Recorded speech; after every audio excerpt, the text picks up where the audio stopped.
નમસ્કાર મિત્રો, દેશ અને દુનિયાના સુપરફાસ્ટ સમાચારમાં તમારું સ્વાગત છે। એસસીઓ સમિટમાં મોદીએ પુતિનને ગળે લગાડ્યા। એસસીઓ સમિટના આખરી દિવસે વડાપ્રધાન નરેન્દ્ર મોદી રશિયાના વ્લાદિમીર પુતિન અને ચીનના રાષ્ટ્રપતિ શી જિનપિંગ સાથે મુલાકાત કરી। આ દરમિયાન મોદીએ પુતિનને ગળે લગાડ્યા। થોડી જ વારમાં તેઓ એસસીઓ બેઠકને સંબોધન કર્યું અને પુતિન સાથે દ્વિપક્ષીય વાટાઘાટો પણ કરી। આ પહેલા રવિવારે મોદીએ જિનપિંગ સાથે વેપાર અને આતંકવાદ જેવા મુદ્દાઓ પર ચર્ચા કરી હતી। મિત્રો, અન્ય મહત્વના સમાચારની વાત કરીએ તો અમદાવાદમાં 23 કરોડનું સાયબર ફ્રોડ કૌભાંડ ઝડપાયું છે। અમદાવાદમાં પોલીસે એક આંતરરાષ્ટ્રીય સાયબર ફ્રોડ ગેંગનો પર્દાફાશ કર્યો છે। આ કૌભાંડમાં 23.23 કરોડના નાણાકીય વ્યવહારો સામે આવ્યા છે। એક નાની ઓનલાઈન છેતરપિંડીના કેસમાં તપાસ દરમિયાન આ રેકેટનો ભાંડો ફૂટ્યો। આ ગેંગ હવાલા અને ક્રિપ્ટોકરન્સી દ્વારા નાણાંની હેરફેર કરતી હતી। પોલીસે 6 આરોપીઓની ધરપકડ કરીને તેમની પાસેથી 3.16 કરોડ રૂપિયા જપ્ત કર્યા છે। મિત્રો, અન્ય મહત્વના સમાચારની વાત કરીએ તો વલસાડમાં બુરખાધારી લૂંટારુઓનો હુમલો જોવા મળ્યો છે। વલસાડના ઉમરગામમાં મોડી રાત્રે લૂંટના ઈરાદે બુરખો પહેરીને કેટલાક ઇસમો એક ઘરમાં ઘૂસ્યા। તેમણે ઘરમાં રહેલા એક દિવ્યાંગ વ્યક્તિ ઉપર હુમલો કર્યો, પરંતુ વ્યક્તિએ બૂમાબૂમ કરતા આસપાસના લોકો ભેગા થઈ ગયા। લોકોના ભેગા થવાથી લૂંટારુઓ લૂંટ કર્યા વિના જ ભાગી ગયા હતા। સમગ્ર ઘટના સીસીટીવીમાં કેદ થતાં પોલીસે તે ફૂટેજના આધારે વધુ તપાસ હાથ ધરી છે। મિત્રો, અન્ય મહત્વના સમાચારની વાત કરીએ તો ટેરિફ પોલિસીથી ટ્રમ્પ મુશ્કેલીમાં મુકાયા છે।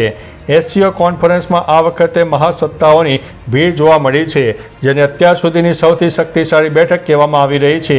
એક વર્ષ પહેલાં અહીં થોડા નેતાઓ હતા, જ્યારે હવે વિશ્વ નકશો જેટલા દેશો સામેલ થઈ ગયા છે।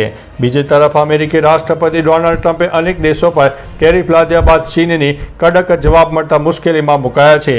આ પગલાંથી ટ્રમ્પના નિર્ણય ઉપર સવાલો ઊભા થયા છે। મિત્રો, અન્ય મહત્વના સમાચારની વાત કરીએ તો ટેરિફનો ફટકો, હીરાની નિકાસમાં 70%નો ઘટાડો।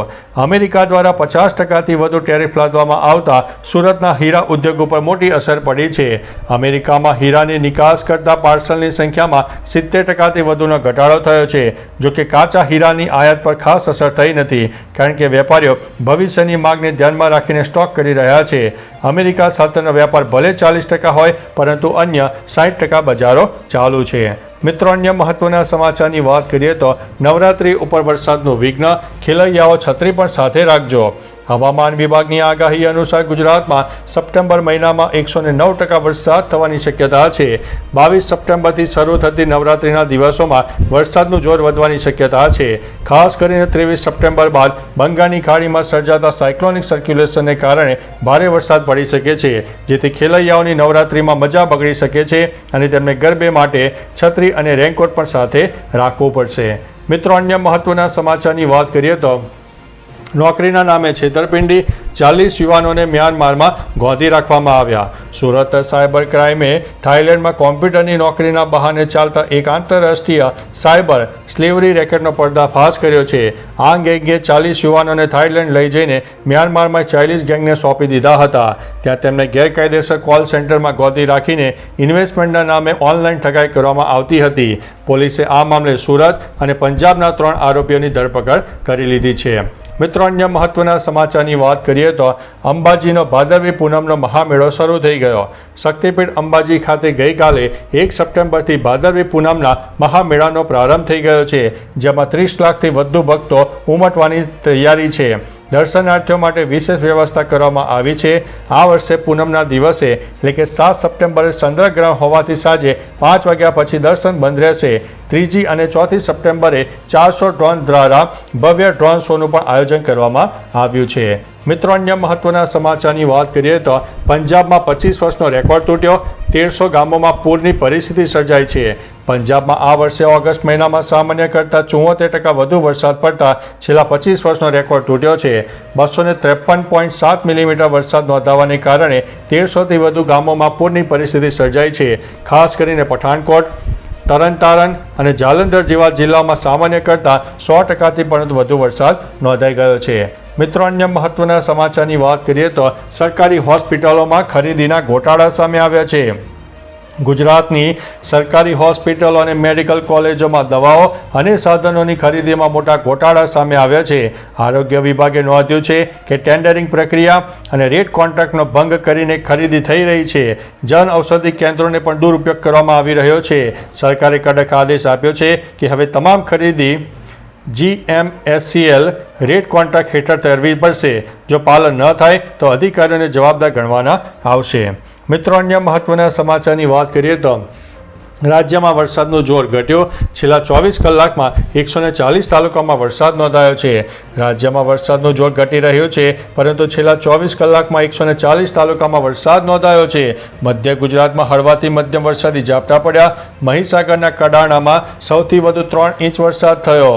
દાહોદના સિંગવડમાં પણ 2.91 ઇંચ વરસાદ થયો. પંચમહાલના મોરવા હડફમાં 2.56 ઇંચ વરસાદ થયો. 20 તાલુકામાં 1 ઇંચથી વધુ વરસાદ નોંધાયો છે. વરસાદી વાતાવરણથી તાપમાનમાં ઘટાડો અનુભવાયો છે. મિત્રો, અન્ય મહત્વના સમાચારની વાત કરીએ તો અનિરુદ્ધસિંહ જાડેજાને જેલમાં જવું પડશે. પોપટ સોરઠિયા હત્યા કેસમાં અનિરુદ્ધસિંહ જાડેજાને સુપ્રીમ કોર્ટમાંથી કોઈ રાહત મળી નથી. તેમને હવે સરેન્ડર કરવું પડશે. ગુજરાત હાઈકોર્ટે તેમની સજા માફી રદ કરીને 1 મહિનામાં હાજર થવાનો આદેશ આપ્યો છે, જેની સામે તેમણે સુપ્રીમમાં અરજી કરી હતી. 1988ના આ ગુના ઉપરાંત અનિરુદ્ધસિંહ અમિત ખોટ ના કેસમાં પણ ફરાર છે અને પોલીસ તેમને શોધી રહી છે. મિત્રો, અન્ય મહત્વના સમાચારની વાત કરીએ તો પોપટ સોરઠિયા હત્યા કેસમાં અનિરુદ્ધસિંહ જાડેજાની સુપ્રીમમાં અરજી. પોપટ સોરઠિયા હત્યાકાંડ કેસમાં સજા માફી રદ થતાં અનિરુદ્ધ જાડેજાને સુપ્રીમ કોર્ટમાં અરજી કરી છે.